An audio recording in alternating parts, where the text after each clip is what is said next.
Say Buakim. Me messes are found me say on Kai. Buakim. Na o men's upon one, men are men's so and I say. Let's continue the story. Case episode 3. Case number 2337. Our friend came to pick a husband from work, Bella Samoa. Na be Lebanon, assistant lender, in the bag Ebejano. And our friend didn't like it. Like our friend she doesn't like the energy around Linda. Like she doesn't like Linda. And they want us me for a bag. Must she follow you outside with your bag? Oh, our friend we security and I said, where is Uncle Yabia or no mana? Sweetheart, are you going to do this here? And I was on one idea on buying. Chichukuso Banadam for 39 will be him. I'll grab bag or buy a day and Madame Sakino.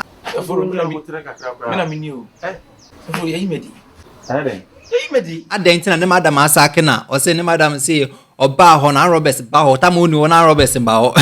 Said into no more. Otherwise, Mammy say, maybe if you're not conform. If you did Jimmy, if you're a comfort if you are at 10 pieces. Say Madame Sakin into your person bets and I 39. This is over now. Said they are doing the assembly tranching.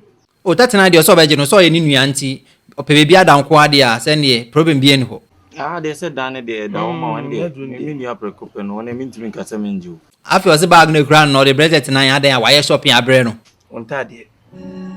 Why shopping? My enemy was on my share. Why shopping a better tonight? I own the obedi crobenya. I shopping made my Tom friend and did that and be from me boxes that and now I'm seeing the share. Ah, 2 years. 39 Genio Mego be moi, Emmanuel. Emmanuel saying, Day. Far, what you try with the BIA and Yama, how do you find your way? What the movie matter? What you try you style? I feel Panasi and Sakeno. I was upon me. I said you ready. Ah, me the name, bro. I said I prank. Oh, Sunny a prank. Ah, did you go by the maintenance you? Sunny a prank. I don't take prank, I say. Prank, I say, Obido be home. We got them got the prank, as I say. You both fools, you pana.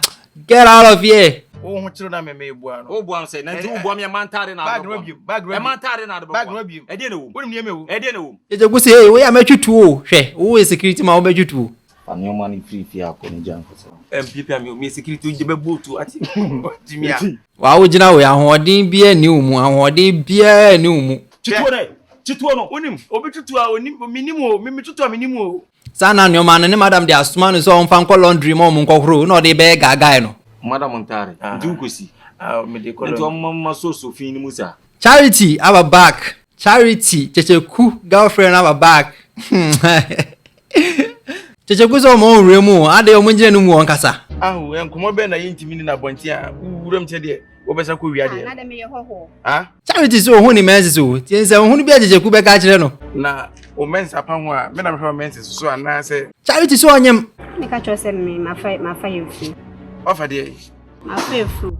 Kyekyeku ebu akem, sa me kan, wo so be di ache. Me say wo be de mu ache. Na wa fa yefu ha wadui, wa fa yefu ha I maternity. See, Kyekyeku so on tiasi you he. Oh, me no da san a wo sisi a wo anyem se 2 months se den. Ei, me no da how many months ni? oh, eni esewani, ensa me ka kire wo. He, Kyekyeku si nyinse ne ya ne dia. On tiasi enne, entiasi e china.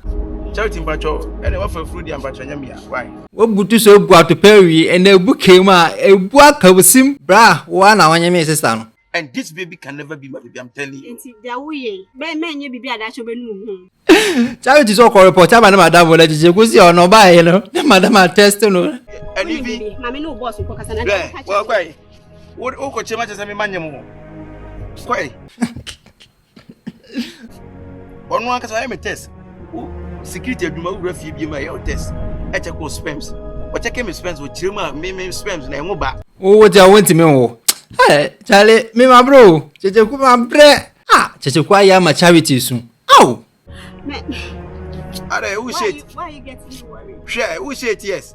When me say wo no ho so a adan na go for about one was one yem girl just here 19 something. You me say. Me know that I be odin say be me. Wow, so wo pray wo Charity. Charlie, this is the end of case episode 3. Me say I am following this case. Me judge me say I'm following this case. I'll follow this case to the end. Welcome.